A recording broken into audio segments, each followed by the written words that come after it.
Are you a deviant?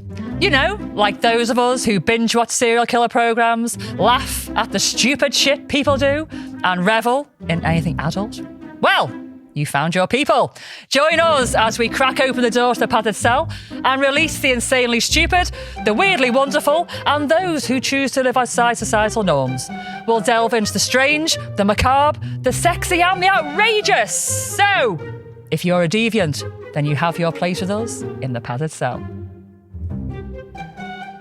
Hello and welcome to episode 89 of the Padded Cell podcast that are fresh from your holes. You're back on dry land. I'm back on dry land. Yeah, my nose isn't very dry though, it's dripping, so apologies. Everybody watching and listening, I've got that husk again. You've missed it, haven't you? It's been a little while. It has I've actually. been all bunged up. We've been all right, to be fair, haven't we? I know. Well, you Few were a bit episodes, bunged up yeah, though. yeah, I watched a previous episode a few weeks ago and you Yeah. were really, really bunged up. Do you know, somebody said on YouTube, it must have been a while back, this episode, but recently they went, have you guys got sinus problems? Both of us must have been sounding really, really fucked up. Like, ooh, okay. It's just it's the nature of what we do, I suppose, isn't it? We're around people all the time, and close proximity as well. Yeah. So, But when I was a midwife, I never got ill because I was surrounded by people who were poorly or families who were poorly. Oh, okay, You yeah. know, and I was just exposed to germs all the time and I Yeah. hardly got ill. yeah. But now, yeah, I think it's an age thing as well. But I'm thinking it's the aircon or the plane coming home. Yeah. Because there was a few people snuffling on the plane and all that. So now I've got a thing. I've got a husk. Husk. A really low voice.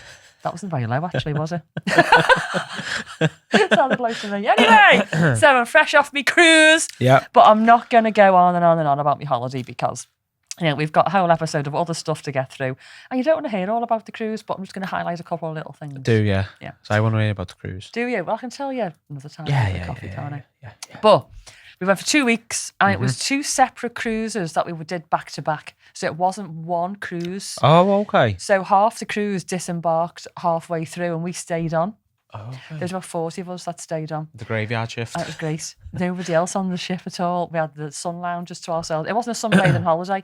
The only day we sunbathed was on the change day when people were getting off and people were getting on. Yeah. And the first week was very queer, very LGBTQ. I remember you saying in the I'd group say chat, 90% of the staff and the guests were LGBT. boss. It was brilliant. And it was just like every queer person in the world got the memo. It was really great. And when I came back, I asked Cruise and Kev, who books our cruises for us. Oh, yeah. I went, was this supposed to be a gay cruise? Because, you know, everybody came out the woodwork and he went, no, I don't think so. But he thinks there's forums out there that you can go on to figure out who's going on what cruise, because that was not a coincidence.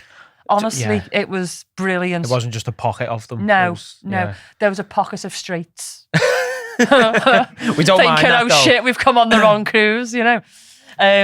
But we had a ball on the first week. And like I say, even all the staff, you know, it was brilliant. And then the second week, all the gays got off. Yeah. And then a load of new people came on and it was really discombobulating. Yeah. I was like, where's all the queers gone? I want them all back. Was it like it? Obviously, you can't speak for everyone, but 90% of the time, queer people are more fun. Yeah. I would much rather, if you gave me an option of going out with straight people or going out with queer people, I'd go out with the queer people because you just know you're going to have a ball. I just think the queer community is a bit more liberated. Yeah. They've torn up their fucks and blown them into the wind. Exactly. And there's just a bit more fun to be had when there's a rainbow around you. Do you know what I mean? Yeah, I like that. Yeah. And we had the best time. We really did. We met some great friends. We went to karaoke with them all, and it was just fucking brilliant. Sharon wasn't there, was she? Sharon wasn't there. That reel's just gone out. And lots of DMs about Sharon. Really funny. Anyway. So, second week, all those guys got off and we got a whole new load of people. And I'd say about 80% were American. Oh, okay, a lot of white American. And then we had about the other 10% of Australians. They came so far to go on the cruise. One couple was saying they travelled 33 hours for a week. That's a lot. God. I think some of them were doing little trips to the UK and seeing family and stuff while they were there. Does anyone know us? Yeah, I met 7 fans. No way. Yeah. One was on the first day. I was walking to one of like the dining rooms. It was like a buffet. Yeah. And he came the other way with his partner. And he looked and he went like that as I walked past. I looked behind and he's like, that's who his fella girl. Like that. And he went, as if to say, I'll find you another time. Yeah. And I didn't see him again. Oh, no way. And then the second week we saw another bunch of people. But yeah, there was throughout the whole 2 weeks, there was people that see me. Yeah. Went, oh, hello, We're quite big in Australia, aren't we? Very. Yeah. Yeah, well, Melbourne was the top city in the world. It was, yeah, for ages, yeah. Yeah. Now it's London. Yeah. And then Liverpool. London, yeah. Yeah. Because we were at the BBB on Sunday, and he made a flogger with a massive handle and like a purpley blue handle, and I put it on my Insta, and someone messaged me and they were like, "Yeah, I want it." I was like, "Sound, no worries. Do you want to post it or do you want to pick it up? Just pick it up at the club, whatever." They were like, "Well, I'm in Australia." Yeah. I was just, so we sorted the postage and all that, but I was like, no way. It's just like, it's a very small world now, isn't it? You know, but it's a small world online when you can order things and have them sent. Of course, but it's still not a small world when you're traveling 33 hours to get from Australia to Athens. That's where we picked the ship up. That's crazy. Now, again, the second week, so I'm a big karaoke person, obviously. Yeah. So all the gays on the first week, great. It was all like Erasure and all that, you know. Second week, we had African American and Caribbean people on the karaoke. Yeah. Me and Jim always say, what were your highlights of the holiday? One was going to Dubrovnik. I'll tell you about that in a minute. Love Dubrovnik. The LGBT thing, and then the karaoke with this gang. Oh my God, they were brilliant. We were all just sitting there being, very civil at first, and then all these, black African American people came in, and then a load of people from Jamaica came in, and it went off like a bottle of pop. And some of them were great, some of them were shit. It didn't matter. Doesn't matter. It doesn't matter. They were clapping, they were cheering, they had everybody's back. The whole place was bouncing.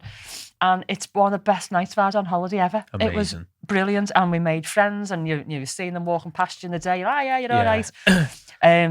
There's this girl from Jamaica, and we really hit it off, and she was recording me singing, and vice versa. So I don't even know any of your names, but if you were there, thank you for making those nights amazing. It was really good. So Dubrovnik. You haven't been to Dubrovnik, have you? Yeah, been to Dubrovnik. Yeah. No, you said you've been to Croatia. I wasn't too sure about Dubrovnik. Yeah, it was Did you go into the walled city, the wall? Yeah. Did you walk around the top of the wall? No, because we were only there for a car launch. Nissan sent us out there, and they were like, do not leave the hotel, do not go off-site, you're test driving the car in the morning. You ignored that? Yeah, there was a group of like 4 of us, just like, we got a taxi into the old town. We went out and got fucked. I can't remember getting home. And but what I do remember of it is just lovely. It's so beautiful. The old town is stunning. I mean, Game of Thrones was filmed there, partially filmed there. Do you watch Game of Thrones, Calvin? I only watched it for the first time about 2 years ago. What do you think? I watched it all in a week. Okay, best way to do it, really. Hell. I was very unemployed. So I just decided to watch all of it in a week. Yeah. And it starts off amazing. Yeah. And then, but for me, it was like day 5. I was like, oh, this is a bit rubbish now. Yeah. I literally cannot imagine waiting like a year between seasons for it to end like that. Yeah. I can't imagine the ending. Did you not like the ending? I think season 9 should have been season 9 and 10. Well, I think that they draw it all out, the whole thing, and then at the very end, they rushed it. Yeah, that's what I mean. And the last battle was very dark. And I know that's the point. It's supposed to, draw you into the atmosphere and how brutal it was and all that. I totally get that. But just a little bit of light on it.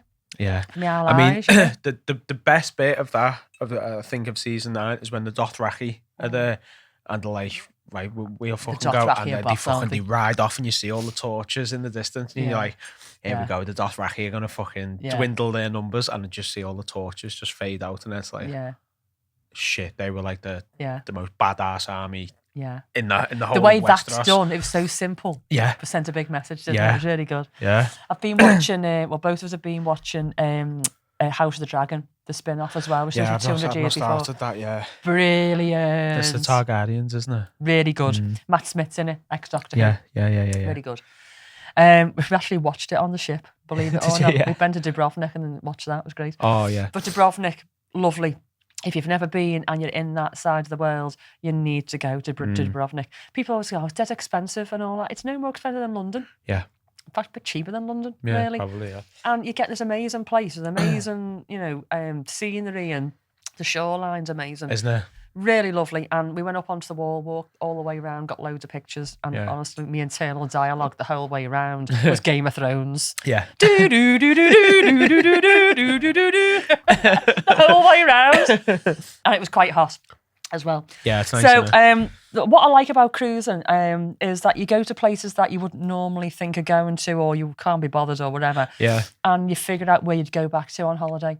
Dubrovnik was one of them. Yeah. We're definitely going to go back without a doubt. A long weekend there, be lovely. Yeah, well, we'd probably go for maybe a 10-day thing and do a little bit of hopping, because we also found out that the ferry system's really good. Oh. Okay. So the ferries go in and out of all these places, really, really efficient, quite fast as well. I have to take my sickness tablets, and I'm not really good on ferries. And you can just go all over the place. So we'd probably do 3 days, stay in the old town, and then go on somewhere else. Yeah. Anyway, that's enough of cruising. One thing that did happen, and I hinted at it before, I've not had a haircut. I normally have a haircut before I come on the podcast. Yeah. The reason why I haven't had a haircut is because I burnt my scalp on that one day that I was sunbathing when everybody got off the boat and we stayed on. I burnt my scalp. Yeah. Because, I'd had a cocktail, and then they were handing out free Prosecco. I'd had a beer. Yeah. And then I had a vodka. Oh, that'll do it, yeah. So there's a mixture of drinks. Yeah. And by that point, all sense went out the window, and couldn't even find me bottle of Factor 10. And so I just got burnt, and I didn't feel it till the next day. I was like, oh, that's going to hurt. Yeah. I had a little patch there and a big patch there. Supposed to go to get my hair cut yesterday. And I'm sitting there stressing over this, getting it all done. Yeah. And I went like that. I went, oh. Like that, fucking skin flaking down off me head. I was like a leper. I was like, oh shit. So I went like that, like a big snow shower. I said, I can't go to the barber's like that. They'll think I've got a problem. Yeah, that's the Vaseline it is. Well, I like shampooed and and then put loads and loads of conditioner on, and it was still a bit flaky this morning. So I'm going to have to leave it a bit until all the flakiness is gone, and then go and get me hair cut. I done it in lockdown because obviously all the barbers were shut, weren't they? So me and the lads were like, should we just fucking shave our heads? So we just fucking no guard with it, all off. But it was dead sunny through lockdown, weren't it? Yeah. So I was out in the garden with the kids, just in the chair, and then that night, about 8 o'clock, I was like, oh, my head's banging. Yeah. I was like, why have I got such a bad headache? And I was taking tablets, and that next day, my head was just red. I was like, oh shit, that's skin. I've never not had hair before. Do you know what I mean? So Well, you reshared a photo or a video recently, didn't you, of a skinhead? Yeah, like TikTok on this day. On this day. Oh, I didn't actually see the on this day. I went, oh my god, have you shaved your head? But I hadn't read the message, had I? And then like half an hour later, there was another message. Oh no, just seeing it now. Oh, okay. That was years ago. Phew. Yeah. Like, oh my god, he shaved his head. So I need a haircut. Oh my god, I can feel myself all fuzzy on the side. It's not very becoming. It looks good. No, well, I'm going to grow the top a little bit because I'd had it all like cut really, really short. I need the sides doing. Anyway, the other thing about the cruise that was good. There's a really, really good mirror in the bathroom. Ooh. Yeah, I'm gonna wipe my nose. Hang on. I thought you were gonna go in your bag. I'm like, I brought it with me. I brought it. So, when you look in the mirror, standard mirror, and you think, you look good or whatever, but you miss things because the light isn't quite right, or it's just not a very good mirror. So on the cruise in the bathroom, there was a really, really good mirror, and it had lights down the side.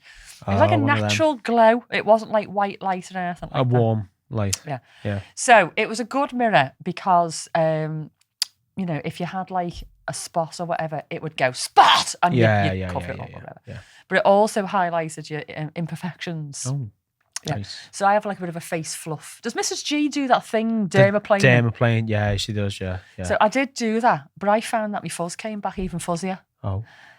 And you've got to do it all the time once you start it. And you know what I'm like with, messing with your face? I'm a bit like, oh, fuck it. So my fuzz was like, fuzz in the mirror. I was like, oh. The other thing was, it highlighted my chin hair. Oh. Yes. So for the ladies out there who haven't hit menopause yet, you hear and you read a lot about sweating, night sweats, bad temper, putting a bit of weight on, that kind of thing. what most people don't tell you is that hair grows from your chin overnight. And unless you've got a really good mirror, you don't see it. And because people are sympathetic to the fact that you're middle-aged and probably hormonal and probably really bad-tempered, they're not going to tell you that you've got chin hair that needs to be addressed. Yeah, I wouldn't. No, don't. Yeah. Yeah. Yeah. So Mrs. G, when she gets to that age, don't. Just let her figure it out. I would be there. Would you? Yeah. You see, Jim doesn't. Yeah. No, I think she'd appreciate it. Would you? Well, I would.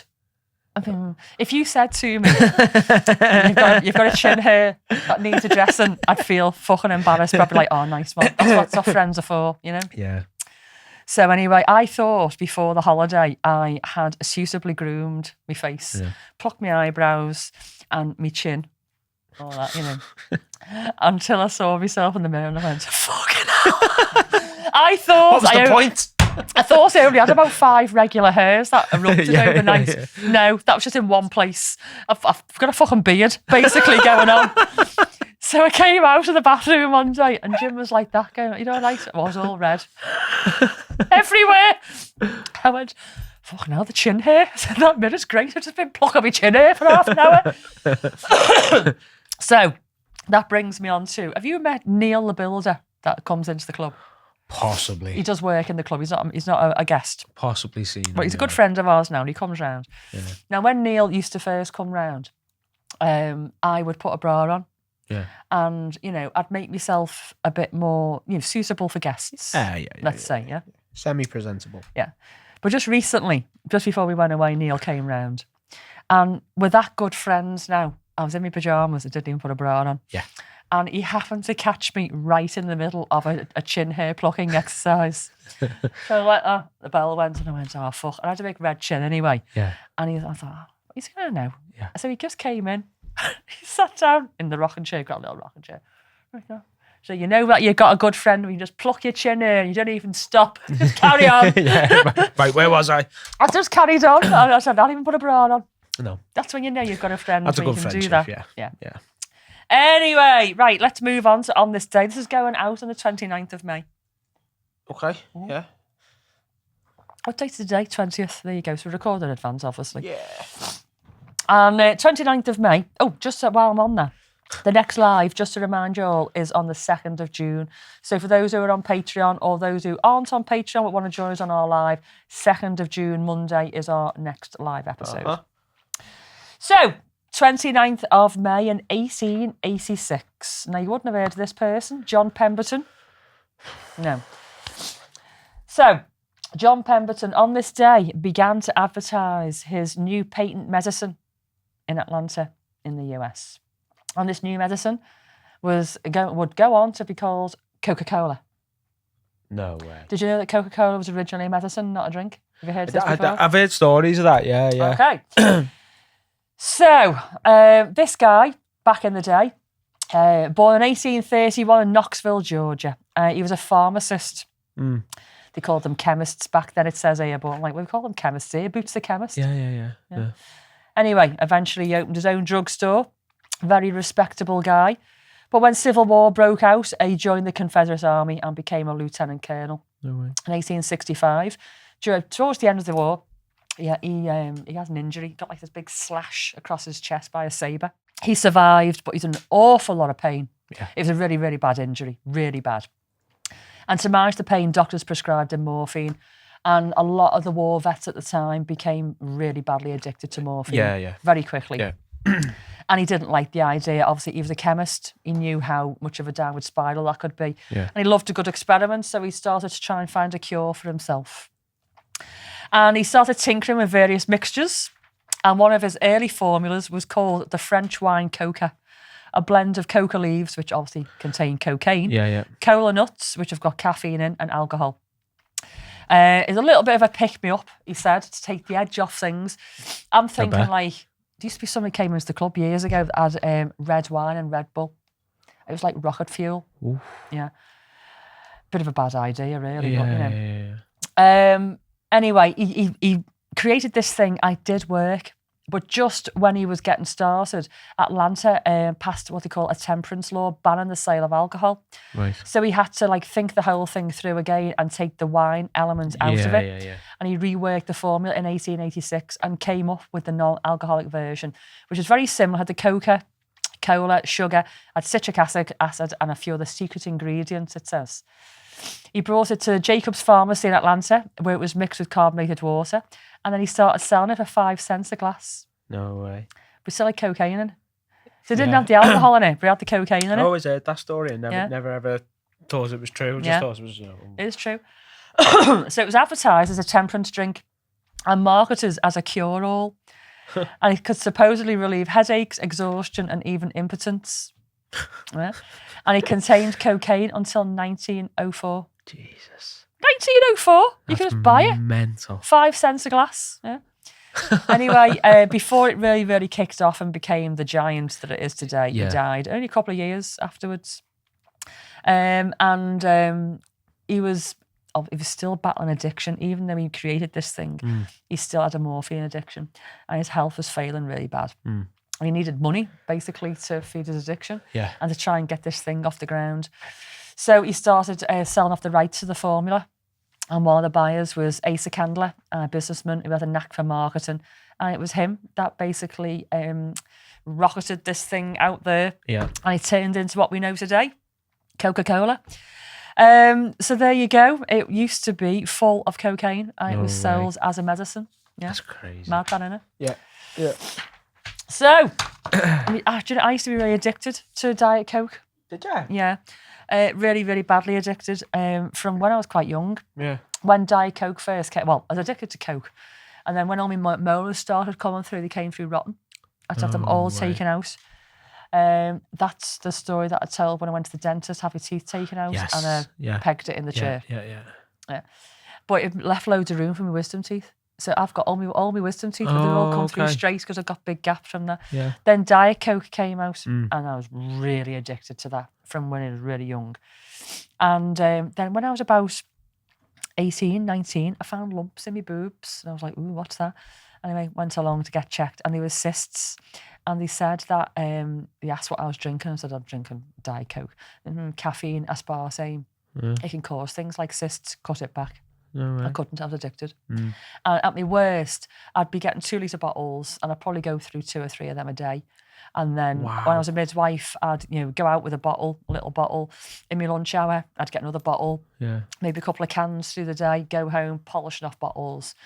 Whereas now, if I got like a bottle of lemonade, it'd go flat before I finished it. Yeah. But then I'd go through literally 2 litres a night more. It's crazy, isn't it? It wouldn't go flat. I'd just be swigging it. Really bad. And I found that I was getting, I think I've said before, I had lupus, and my symptoms were becoming worse because of the aspartame in the Diet Coke. Okay, yeah. I looked into it. Yeah. And if you look into it, there's lots of people that say it's just bullshit, and there's lots of people that say it's not bullshit. Absolutely not. When I stopped drinking Diet Coke, I went cold turkey in 2015. I had proper DTs. I had like really bad withdrawals from it. But all the symptoms that I was developing, they all started to fade away. Yeah. All down to Diet Coke. So now I don't drink it at all, but I do drink 7-Up, and that has got aspartame in. Not as much, but it has got it in, but it hasn't got caffeine. Yeah. And I do try and cut back on that if I can, really. Yeah. But Coke was always a big thing. So even though it hasn't got cocaine in it, it's still got things in there that are addictive. So if you go and drink full-fat Coke, it's got sugar. Yeah. Obviously very addictive. If you go and drink Diet Coke, it's got aspartame in it. Very addictive, along with caffeine. Yeah. So it's still got those addictive things in it, does, hasn't it? Yeah. And you see it all the time, don't you? People who just can't stop drinking it. Yeah. Oh, I'm so bad. Really bad. The money I was spending. Mm-hmm. And at one point I was smoking as well. And I'm like, I've got to stop smoking and drinking Diet Coke because I was a student. And I'm like, I can't fucking afford this. You always find the money though, don't you? The only reason I didn't stop drinking Diet Coke when I was a student, but the only reason I stopped smoking on the 17th of December 2003 was because I couldn't afford it. It wasn't for my health. Yeah. I loved smoking. Yeah. And for years, my meal wasn't complete because I didn't have a ciggy. Yeah. So it wasn't for my health. It was just because I couldn't afford it. How bad's that? So bad. Got you off it, didn't it? Well, it did, but I still have an odd spliff now, don't I? But it's not like, at the time, it was like 20, 30 a day. It was a lot. Yeah. So, you know, Yeah, an that's odd split expensive here and there is nowhere near that. Especially nowadays. Mate, the price of ciggies. 15 quid for 20, something Well, like if you're that, getting is your it? good ones, your Benson and Hedges, you know, you're notching up towards your 20 quids now. When I first started smoking, 10 Bensons, 69p. Old lady. 69p. Wow, yeah. The golden number. Oh, and I was a Benson and Hedges smoker as well. Yeah. And then when I became a student, it was Berkeley king size because you got more for your money. yeah. Everyone, I remember seeing Berkeley everywhere. Oh, yeah. Trading in bifters when you're skinned. Anyway. Yeah. Right. Also, on this day in 1861, I'm going to talk about a lady who was quite amazing. She's a little bit of an inspiration. Here we go. Did I know her name before? I think I'd heard it bandied around, but I didn't really know an awful lot about her. Didn't really know anything about her. Just thought it was one of them names. Yeah. Yeah, maybe. And then I read about her. I'm like, oh God, she's a little bit bossy. Yeah. Yeah, I need a burp.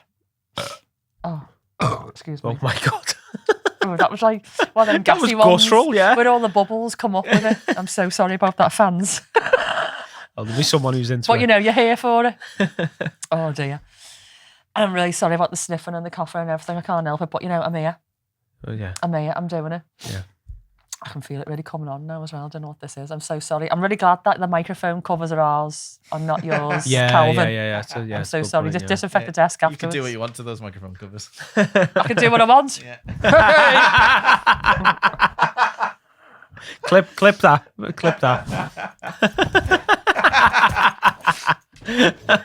Oh God, here we go. What have you started, Calvin? Anyway! Fucking hell. Right then, so this lady is called Dorothea Dix, D-I-X. And you're going to laugh, child. Fucking hell. Dix, Oh, my D-I-X. You weren't expecting that, were you? Always expect dicks, Ryan. Dorothea Dix. I was so ready for it to just be nice and sensible, like to come off the back of that, and then we nearly lost the microphone, and then spat me. They lost the microphone on my arse there. Twerking the mic. Well, it wasn't really twerking, was it? I can't twerk. Can you Mrs. twerk? G can't, right? And I always say to her, you just need to, you know, Loosen the hips a bit. put a nice pair of knickers on, or like short dress or something. I'll film you, just do a little twerk, stick it on Insta, bang, loads of likes. Every time we get the phone out, she's like, Yeah, I'm terrible. I'm really awkward. it's like she's just having a fit or something. Yeah. But we were in the club the other night, and she was just on the bar, and she was just, Yeah. and me and When you're not thinking about it, it happens. yeah, me and Dad were on the couch, and we were like, fucking hell, look at that. Mm. And then she realised we were looking, and then she just I mean, she's got a fine arse as well to twerk. Yeah. You need to just loosen them hips a little bit. Yeah. Says me, who can't twerk. Evidently, and, you know, the millions of people out there have just seen it. Until, right, if I've had a little enhancement, shall we say, I'm not advocating or admitting to drug taking at all. I've never taken anything like cocaine or nothing like that. No. I've not done anything like that. But, you know, like a bit of MDMA or a spliff, obviously. The dancing. It's like my legs get a life of their own. Yeah. And I think I'm the best dancer, like Saturday Night Fever. Maybe I'm not like that, but you know. Yeah. And I do, I'm like that, giving it loads, like I'm the best dancer. And in my head, I'm looking amazing, but in reality, I'm probably not. You have to film yourself. Jim did have a video of me, Oh, God. but I was naked, so you're not seeing that. Anyway, Dorothea Dix.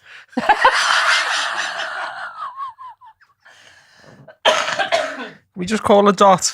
Dot. Okay, Dot, because Rye can't cope with her surnames. He's a child. D-I-X, mate. Dix. Still Dix. This poor woman, she's a fucking legend. And now you're making a mockery of her. I'm not surprised with that name. So, anyway, to Dorothea Dix. AC is 61. So, there was a reason why I'm using the date 1861. I can't remember what it is. It's the reason I found her. I think she set something up, but we're gonna look into it anyway. We'll get there, yeah. Okay, so she's born in 1802 in Maine, in America. She was brought up in an abusive home, alcohol and all that going on. And from really young, she took on the role of a caregiver. By the time she was 14, she'd run away to live with her grandma in Boston because the home life was just a bit shit. Nanny dicks. And, what? Nanny dicks? I thought you said many dicks. Well, if they're a big family, there might be many dicks. Nanny dicks. And then she started doing some teaching and she started writing her own textbooks and stuff like that. Oh, there we go. Clever lady, very clever lady. She was smart, driven, passionate about education and educating young people. Very, very sharp lady. And she did this for years, years and years and years. This is not what she's known for. This is sort of her backstory of how she got to where she went in the end, because with the teaching, around 1841, so I don't know what, she would have been at 38, she started teaching women in jails around Massachusetts. Oh, okay. Now, she was thinking she was teaching in jails. Hang on a minute, I need to have a little drink. I'm getting that husk. What she was actually doing, she was teaching Sunday school in these jails, but they weren't just jails. They were institutions where they would put people with mental illness. Oh, okay. So she thought she was going to jails, and when she got there, what she saw was horrifying. It was people with mental illness. Now, I am going to give a trigger warning to people out there. Some of the things I'm going to say here are quite hard-hitting. If you've suffered with mental illness yourself, or you know someone who's suffered with mental illness, or maybe you've been sectioned at some point. Yeah. I'm not saying this happens when you are sectioned, but it might just bring a few little things back. Memories. It might just be a little bit difficult. So, trigger warning. So, what she found were people with mental illness. They were chained to walls. Wow. Naked, cold, and living in filth. There was no treatment for their mental illness. There was no compassion. Literally, they were just abandoned in these prisons. And it wasn't a one-off. It was going on right across the US at the time. But she started in Massachusetts. So what did she do? She became like an investigative journalist almost. So remember, she was clever. She'd been educating people. She'd been writing her own textbooks and stuff. So she applied this knowledge in a way to try and blow this system up. Got you. Yeah. We're talking, 1840s, 1850s here, where women should be seen and not heard. Yeah. They weren't going out there questioning institutions, questioning the system, questioning men. Yeah, you don't know any better, sort of thing. But she did. Yeah. So she became an investigative journalist, basically. She started touring jails, mental institutions across Massachusetts and documenting the conditions. Yeah. And what she found was just horrific. People were crammed into dark, airless cells with no heating in the winter and no ventilation in the summer. Many were chained to walls, like I said before, and kept in cages. Some were naked, but not out of cruelty, but because nobody just bothered with them for so long. Nobody bothered to clothe them. There were no toilets, just buckets, if that. Sanitation was practically non-existent. Patients with epilepsy, schizophrenia, or developmental disabilities, they weren't treated as people in need of care. They were treated as like animals or criminals. Yeah. So you're behaving in that way because you're just a bad person. You're a criminal, not because you've got mental illness. Yeah. So she could hear screams echoing through the corridors day in, day out. But nobody came to help, and there was nobody there to listen to them. They were literally just left. Yeah. So I looked for some actual accounts. Now, remember, she did document everything meticulously. And everything was double-checked and corroborated as well. In one account, she found a woman locked in a small, damp-like closet for years and fed through a hole in the door. Fuck it now. In another, she described a man who'd been chained so long that the metal had fused into his skin. Staff were untrained and very brutal. They did have sedation, but it wasn't medical. It was usually alcohol, cold water dousing, and physical restraint.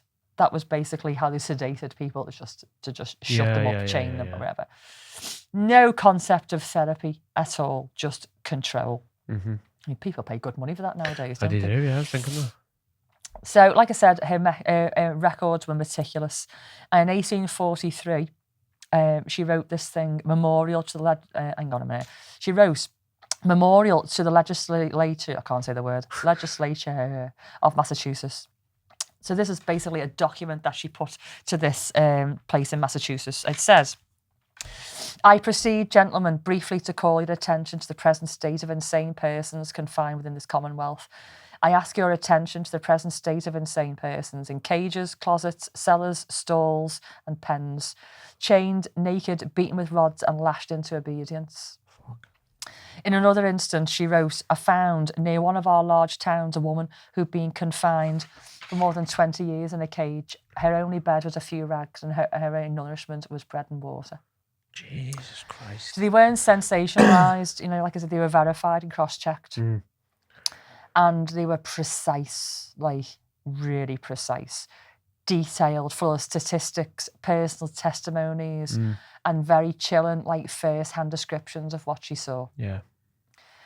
So, like I say, she took all this to the Massachusetts state legislature. I can't say the word. Legislature. Can you say the word for me, please, Calvin? Legislator. Whoa. No, say it's not legislation. Just me. No. Legislature. I can't say the word. Anyway. So her report hit hard. She didn't just guilt trip politicians, she out-argued them like a barrister would do. They were trying to defend, and she was like, no, you just can't defend it. And she argued them down. She framed her work in a language that they understood, morality, productivity, public duty, and it worked. And Massachusetts allocated funds to expand the state hospital that she first started in Worcester. So it was a win, but she didn't stop there. And for the next 20 years, she travelled from state to state doing the same thing, research and writing, lobbying for reform. She had stamina. If you think about it, there was no cars, no internet, no phones. She just jumped on a train or a carriage or whatever, and it was just like work, basically, and sitting in front of people. Now, over the 20 years, over 30 mental health hospitals were built, rebuilt, or expanded just because of what she was putting in front of the guys. Yeah. So she wasn't just a reformer, really. She's like a force of nature, wasn't she? It was like a mission in life. And she never got married, didn't have children. She didn't want any sort of romance in her life. That was her life's work. That was her life's work, Quite amazing, really. She clashed with just about everybody. Doctors, military officials, but she would not let them argue her down. She was there for the fight, basically. Good on her. Yeah. So anyway, when war broke out, civil war in 1861, she was in her late 50s by then. She stopped her work temporarily and she became a superintendent of the Army of Nurses for the Union Army. And she was the first woman to hold such a high federal position. And predictably, she ruled the whole thing with an iron fist. Oh, yeah. She said that only older, plain-looking women were allowed to join her nursing corps, and her reason was because she wanted to avoid distractions in the war zone. No way. Yeah. So she was harsh, but she prioritised order and discipline. And this is how she run the whole thing and how it worked, really. And saved lives. After the war, she went back to mental health reform. And even years and years later, she was still pushing for better facilities, more humane treatment and public awareness around mental health. Yeah. Now, this is at a time where the term mental health wasn't even a thing. Oh, yeah. And a lot of the conditions that people were incarcerated for had not been identified. They were just insane. Yeah. Some weren't. They were menopausal or having the period or whatever, you know, wanking too much. So, she carried on it. This became a lifelong work. And she died in 1887 at the age of 85. A good life, all of her life. And she outlived most of her enemies. The people that tried to fight her and to argue against all this, she outlived them all. Yeah. And she did actually see her groundbreaking work come to fruition. So, she saw her legacy grow. She saw all these hospitals reform. She saw people actually getting moral treatment. And I mean, obviously, it didn't happen overnight. There was still institutions out there who were still treating people very badly. But the ones that she had involvement with, they were reformed. Now, she wasn't perfect. She was a product of her time. So if we think about maybe some of the people who were treated or badly treated at the time, there was still quite a lot of systemic racism. Okay. That wasn't being addressed. It was just mental health in general. Yeah. But I get the feeling that people of ethnic minorities may not have benefited from her work straight away. I get the feeling that people of a certain ethnic minority might not have been as important. Yeah. But that was a product of her time, not because she was a racist necessarily. Yeah, it was just the norm at the time. Yeah. And also other marginalised communities as well, maybe like Indian communities. Yeah. So the system was still very deeply flawed, but she still made a massive change, which wouldn't have happened if it wasn't for her bravery of going into these systems. Oh, absolutely. Yeah. Documenting them and making people accountable. Sometimes it only takes one person to be like, this isn't right. It does. And from there on in, she raised awareness and made people think about the value of human life and that, mental illness is an illness. And then from there on in, obviously, it became to what we know today. Yeah. I mean, she was not the trailblazer for penning mental health, but identifying the shortfalls in the system that didn't know what to do with people with mental health conditions. Yeah. Quite sad, really, isn't it? Yeah. But what a lady. She made some massive, massive changes there. Yeah. And it became a lifelong work. She forgone relationships, love, children, happiness. Just to bring about change in a world that needed it. Yeah. Basically. Absolutely. Right, how long have we been going for, Calvin? 40 minutes. Oh, lovely. Oh, excellent. Thank you very much. We've got the fart buzzer too. So I've got to blow my nose, I'm sorry. I know, if you want to just carry on talking a minute, talk about anything, twerking, anything. My hay fever's fucking kicking off badly. Yeah. So, when your nose starts going all tingly and you're like, oh, fuck, here we fucking no way. I'm taking antihistamines today, so. No way. Right, so. We're in for the sniffles. At least we got your section out the way. Yes. Before the sniffles started. Yeah. Well, one of my sections. Yeah. Very sorry about this, folks, but the show goes on and all that. It does. The alternative is you don't get your podcast and you'd be going nuts. Right, so before we go on to a dangly bit, I'm going to say hello to our new Patreons. I haven't done it for ages. Oh, sure, yeah. I didn't do it last time. I've got loads now. So I'm going to take my time. We've got about 10 of them, I think. Kai Phoenix, Lucian, Shanice, Alex, Jackson, Marcus, Barbarella. Yes. Yeah. Tanya, Sinead, Keris, and Kane.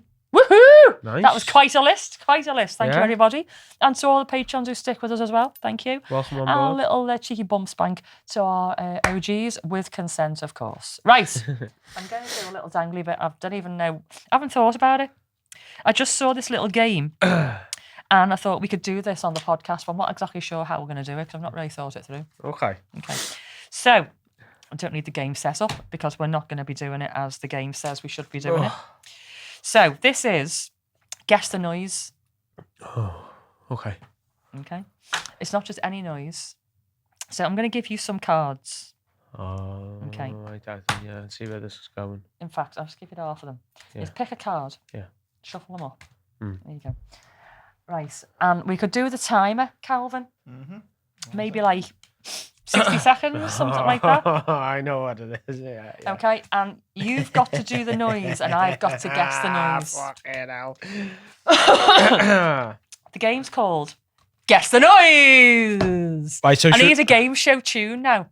Should we do 3 each? So if you split your deck into 3, just take the top one. Okay, let me just take those notes away. Right, so we've got 30 seconds to guess the noise. Is that what we're doing? 60. 60. 60, please. Right, why is there 3 piles?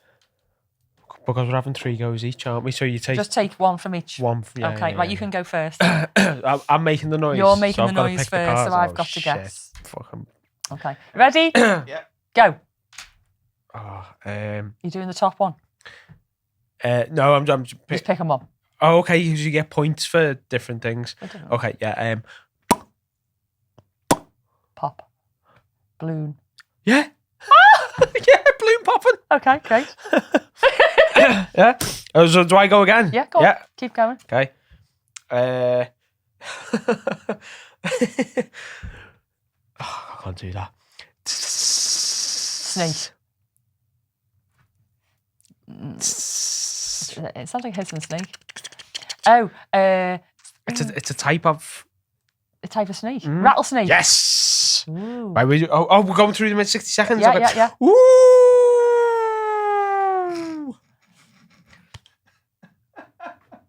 Can I do anything else other than the noise? No. No.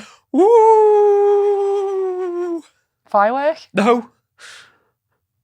Pretend that's a thing in the... Yeah! What was that? Wolf howl. A wolf howl? Yeah. I'll do better, They mate. howl at the moon. That was the really shit howl. That should be, ow! Yeah. You shit, you. That was rubbish. Yeah. My one! No, the howl. The Fucking hell, you get so launched at you then, mate. How rude. Right, let me have a drink because this is going to hurt my voice. Yeah, let's fucking see how good you are at it. Oh, I would have been good at that one. Heartbeat. Okay. Okay. Excuse me. Right, here we go. Go. Okay. Okay. Beep. Beep. It's a heartbeat monitor. Beep. Microwave. Beep. How many fucking things? Beep. Beep. Phone. Beep. Message. Car horn, you're not bad. Fuck. Crack. Crack. Crack. Duck. Yeah. Duck. Whoop, whoop. Whoop, whoop. Phone. Siren.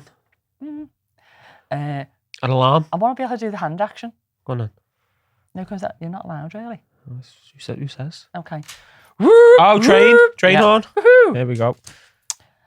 Oh. A saw. Yeah. Fucking come on. Ooh. Firework. No. A bomb. No. Missile.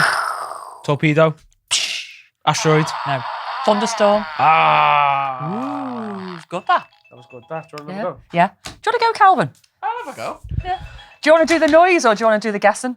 I would love to do the noise. Hang on. So 1, 2, 3. I got 3. Well, you got 3. Yeah. How many did I get?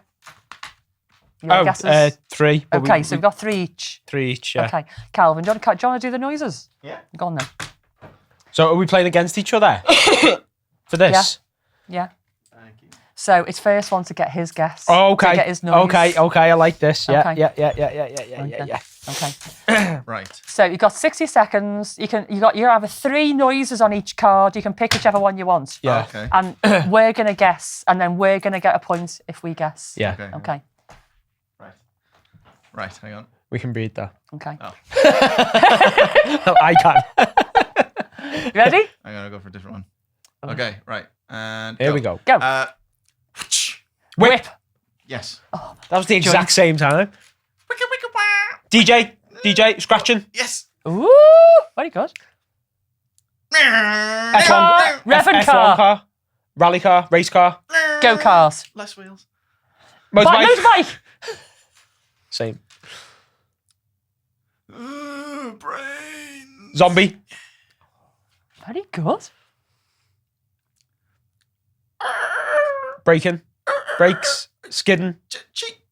Cock. Cheap. A bird. Bird. Chicken. Baby bird. Hen. Ah. Oh fuck, that's really bad. Train. Uh, Choo-choo train. no. Locomotive. And then afterwards it would be like a Hydraulics. it's a cocktail shaker. That was bad. That was really bad. was Well really done, though. I was yeah. Hey, some of those sounds are really good. Some of them were good, yeah. Very good. Yeah. I think you won that one. Yeah. Yeah. We had a couple of joint ones, but you whip jumped in. was. We were word for word. Yeah, that was like whip at the same time. Yeah. That was very impressive. That would have been Of all the disappointing people. if we didn't get that. Oh yeah. Yeah. Yeah. Brilliant, that. Do you want another go? Quick one. One each. Go on. Go on, one each. Go on, you go first. Just one. Donkey. Very good. Okay. Oh. That's too hard. I can't do that. Oh, I know. Okay. Ooh. Okay. Door. Yeah. Yeah. Door clicking. The other one, I was like, how the fuck am I going to do a creaky floorboard? How do you do a creaky floorboard? The same way. But then it sounds like a door. It's more of a... That'd be like a... Anybody who's just joined the podcast now is probably wondering what the fuck we're doing. We're playing Guess That Noise!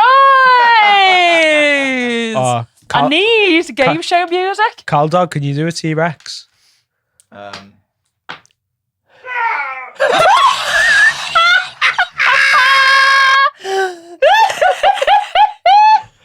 my God. I mean, I couldn't have done a T-Rex, to be honest. We need the clip of Jurassic Park where the T-Rex storms in and then that Just noise.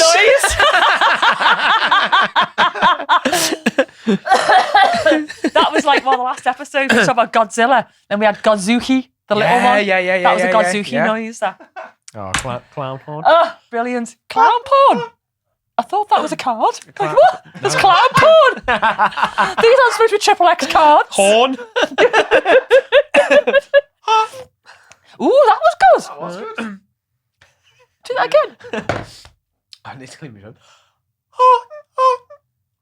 That's awesome. Oh my God.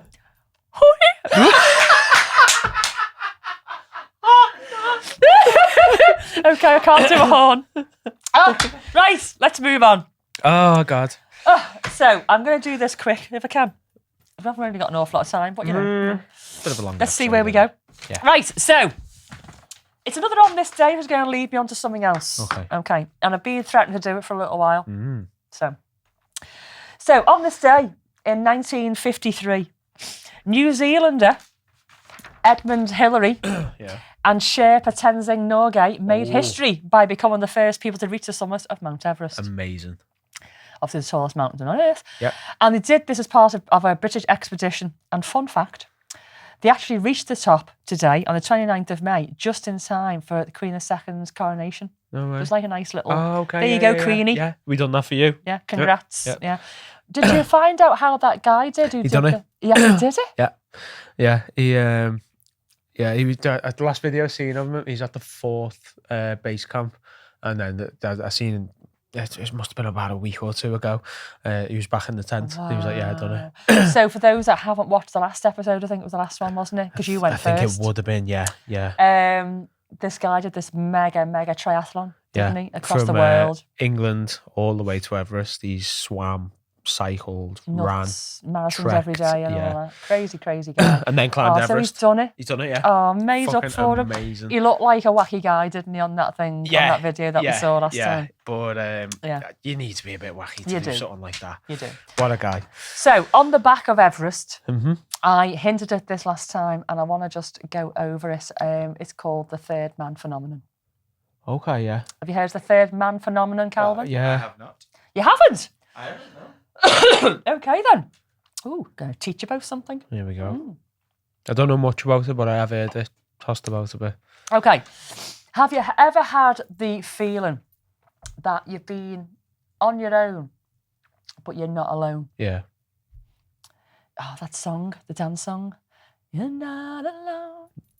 Oh, wait till the end of time. That's good tune. Boss song. That. Anyway, I digress. So, the third man phenomena is exactly this, where you're either on your own or you're with some other people, but you feel like somebody else is with you. Yeah. And it often comes on in times of trauma, life-threatening extreme situations. Now, this was penned by Ernie Shackleton, an Antarctic explorer. Yeah. If you don't know anything about him, I'll just tell you very briefly. In 1916, Shackleton and a couple of his men were slogging through the wilderness of South Georgia Island after the ship Endurance had been crushed by sea ice. So they were stuck, no radio, no communication, no nothing. And in a desperate plea, they basically went on a hike across this mountainous terrain to try and find a whaling station to save their lives. So those three of them, have I wrote down their names? No, so it was him and just two other guys. Yeah. Now, he wrote memoirs after this, and it was a grueling journey over to the whaling station. It says, during that long and racking march of 36 hours over the unnamed mountains and glaciers of South Georgia, it seemed to me often that we were 4 and not 3. Yeah. So he didn't mention it straight away because he didn't want people to think that he was like losing his mind. Of course. But interestingly, his other 2 teammates had the same feeling, but they didn't want to say either. It was only once he put his memoirs down, he started telling people that all 3 of them said that they sensed a benevolent, not benevolent, oh, how can I say my words? Yeah, I know what you mean, though. 4th presence, like silently guiding them. Yeah. So they didn't necessarily see this person, they felt this person. And it's called the 3rd man, not the 4th. There's only 3 of them. Yeah. Because there's me and 2 others, but he was like me and 3 others. There was a 3rd man, yeah? So it was very, very, very strange, and he felt like it was a guiding presence, guided them to safety. And this is not an isolated incident. It's happened quite a lot over the years. Again, on Mount Everest in 1933, Frank Smythe attempting to the summit of Everest. He said at one point he was exhausted from oxygen deprivation, nearly passed out. He found himself breaking off a piece of mint cake to try and keep himself going. And he instinctively turned to offer the mint cake to somebody else that wasn't there. And he was like, oh, what am I doing? But he really, really felt like that there was somebody there with him. Yeah. He later wrote, all the time he was climbing alone, he had a strong feeling that he was accompanied by a 2nd person, like a vague sense of companionship on this really hard journey. He said it wasn't a hallucination, and it wasn't a full-blown vision, just a presence, helpful, comforting and steadying. Yeah. And there's more. Charles Lindbergh, during his solo transatlantic flight in 1927, reported ghostly presences in the cockpit, offering advice and reassurance. And Ron DeFrancesco, one of the last people to escape the South Tower on 9/11, said a voice led him down the stairs when he was blinded by smoke and heat. Someone told me to get up, and he said, I just don't think I got up by myself. Yeah. And he was one of the very, very few people who survived from the impact zone on that particular floor. He was so high up. Jesus. So what is it? So there's too many people who've experienced it to disregard it. It's a thing that people experience when they're near death or when their body is being put through really extreme circumstances. They need a helping hand out of this situation. Yeah. So what is it? The brain under stress, maybe. Yeah. So if you think about the people on the mountain, the cold, possibly going through starvation, oxygen deprivation, maybe mental and physical trauma. The brain might be doing some quite wild things because of the oxygen deprivation. And in a desperate attempt to survive, the brain is creating a companion as a coping mechanism. So you don't feel alone at the end.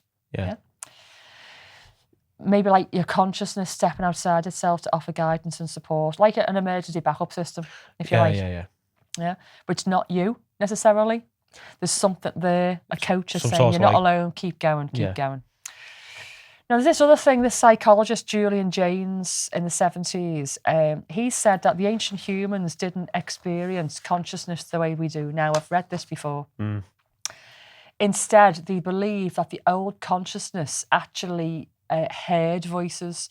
So in a different hemisphere in the brain was actually talking to itself. So you'd hear a voice in the brain talking to you. And he suggested that in some of us, the remnants of this could still exist and maybe come forth under extreme circumstances. Yeah. So it's like your internal emergency button, basically shouting at itself to wake up or carry on or whatever. And some people interpret that as the 3rd man. Yeah. Some people say it's a spiritual interpretation. So it's a spirit guide, a guardian angel maybe, a protective ancestor, a divine helper, whatever you want to call it. Impossible to prove, but some people think it is actually divine intervention. It's not just your brain or a hallucination or whatever. There's somebody with you at your hour of need. Yeah. So, before I carry on, what do you think about that and what it could be? A bit of both, maybe. I like the about it being an ancient sort of backup system that has gone dormant over the years as we've evolved as a species and stuff like that. I think it is something like that. Some point to where the brain is almost like, well, he's not going to believe it if I say it. So if I make him think it's someone else, maybe do you know that along them sort of lines. You don't think it's a guardian angel? I'd like to. Do you believe in guardian angels? To some extent, yeah. Maybe not as like a guardian angel, as like, you know, fucking. But some spirit or force or something along them lines. I'd love to think that there's somebody there. God, I'd love just that, has got me back. Mm. And it's funny, occasionally I'll speak to somebody as if they're my guardian angel. Yeah. I think I've said it before, somebody gave me an angel that it made out of wire. It's got like these feather wings. Yeah. It's got like a little tray in it. Alex, thank you very much. And you're supposed to put like a little piece of paper when you need divine inspiration or divine intervention. And you need an answer to things or just to help me out here. And I did it quite a lot when Jim was ill, nearly died years ago. Yeah. And it's the only time really I've used it. I was just asking basically to just sort him out and please don't let him die. Yeah. And then I went to see a medium and she said, you know, you've got a guardian angel. I'm like, yeah, whatever. Yeah. But she said, your guardian angel is an American Indian. And that's really weird because that's a bit of my heritage goes back. And explain this person was, you know, you were in love with this person and they stayed with you all this time. Yeah. And it's really strange because I've got an American Indian angel on the bottom of my back. And I have had that for donkey's years and years. And this was only about 10 years ago I got this reading. Yeah. And also the owl here in American Indian culture, they are the messenger between the living and the dead. So it's like a wise animal as we know them, but also they're supposed to be the messenger, the carrier between one world and another. And that's one of the reasons why I've got it representing me nan, but also that. So there's a lot of American Indian stuff with me. So when she said that, I was like, that's a bit weird. Some of the stuff they come out with is fucking crazy, isn't it? I don't know whether that's just your brain wanting it to be true so much it links everything they say to something. But me and Mrs. G have got a medium who we go to every now and again, and some of the shit she comes out with, it's just like there's no fucking way like you can just sprout that out and. Yeah, I've had some duffers over the years, to be honest. Oh yeah, I've had some absolute shit, but I've had some odd ones. And I've gone, that's interesting. Yeah, you know, it's like where'd you pull it from? It's been the more thought-provoking stuff. It's not been right. Do you know somebody with a name beginning with C? Calvin. Yeah. It's a bit deeper than that. Like so, she was saying this guardian angel thing, and it can't be proved either way. Yeah. But it was thought-provoking, and it sort of made me go, well, I've got this thing on my back, and I've always had a link to that culture. Always. It's very strange, the things they come up with. Well, like she was going. We were doing spirit guides one day when we were there, and she was going through, and like I've only ever been to Egypt once, but like when I was there, I felt home. If you get what I mean. And she said, well, one of your guides is like an Egyptian sort of pharaoh-looking guy. And she said, that's why you love Egypt so much. I was like, how the fuck do you know I love Egypt so much? It's mad, isn't it? I haven't fucking told anyone that. It's like, you fucking freaky witch bitch. Hey, right, so we're going off on one. We've gone over our time. Have you read the thing recently? You know those heads on Christmas Island? Yes. That are everywhere? Yes. Apparently, literally in the last week or so, they've done more of that, the ground penetrating doodah goes right down. Like and that. on the bottom of these stones, they found Egyptian hieroglyphs. I'm going to look into it more. Jim sent the thing over. He might send it to you because he often does that. Yeah. Because I was like, ooh, Christmas Island. It's like miles away. Yeah. And it's got hieroglyphs on it. Shit like this, Yeah, it's great. Anyway, I'm going to conclude the third man phenomena. Yes. Sorry, yeah. So in pop culture, it's actually come up. In the Two Towers, Frodo and Sam climb up Mount Doom, and Sam says, "I feel like there's a third person, there's someone helping us." Yeah. Apparently, Tolkien was a bit of a fan and had read Shackleton's account of the third man. Oh, okay, yeah. And there's a few movies like Gravity in 127 hours, and you'll find nods. 127 hours, such a there's a nod to it there. Yeah. So whether it's a glitch in the brain, a throwback, or whether it's a spirit guide or whatever, I don't know. But I really quite like the idea that in your hour of dire need, You're not alone. something happens and you don't feel quite so alone. Yeah. So whatever it is, I don't care. If I'm ever in that situation, bring on the third man. I won't be freaked out. Yeah. Bring a spliff. Because if I'm stressed, I'll bring us one. In the middle of a fucking interrogation in the fucking Middle East, it's just like, hang on, before you chop me head off.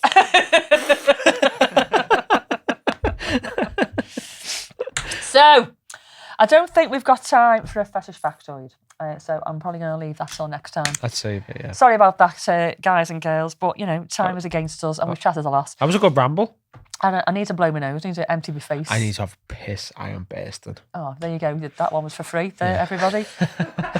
I'd take his with me, but... You have to pay extra for that on OnlyFlaps. We got quite the set camera set up. We wouldn't get it through the door. Oh, do you know, we didn't mention your desk ornament? Yes, the Riddick. I forget the name for them. I've been meaning to Google them, but I was driving. You can't have a phone when you're driving. But yeah, just What is it? knives.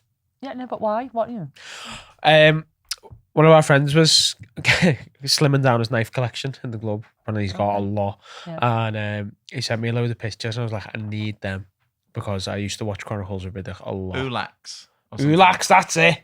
Yeah, Ulac blades. So yeah, Riddick is something that sits with me, and I've watched it a lot, and I've always loved the blades. Don't get stopped by the police on the way home. Yeah. How do you explain that one away? Yeah. Who put them there? I mean, have you got a kit bag in the car as well? Gaffer tape and everything, mate. I might have, yeah. Gaffer tape, rope, blindfolds, shackles, and them. You'd be going down. Drive careful. Peace and quiet, though. Yeah. Anyway, we're going to go. So, if you're binge watching, put the kettle on. We'll see you in 5. If not, we'll see you next week. Lots of love. I love it. Love it. And there we have it. Another day made better by listening to the Curators of Chaos. Thanks for dropping by. And if you enjoyed the show, we'd really appreciate you sharing the Love the Paddysell podcast with your friends. Don't forget to give us a follow on our socials, maybe some 5-star reviews, and feel free to send us an email to medic@thepaddysellpodcast.co.uk, or even interact with us on Facey, Insta, and our other socials, because we love chatting to you. Make sure you stop by next week because, as Bowie says, I don't know where I'm going next, but I promise it won't be boring. Catch you soon.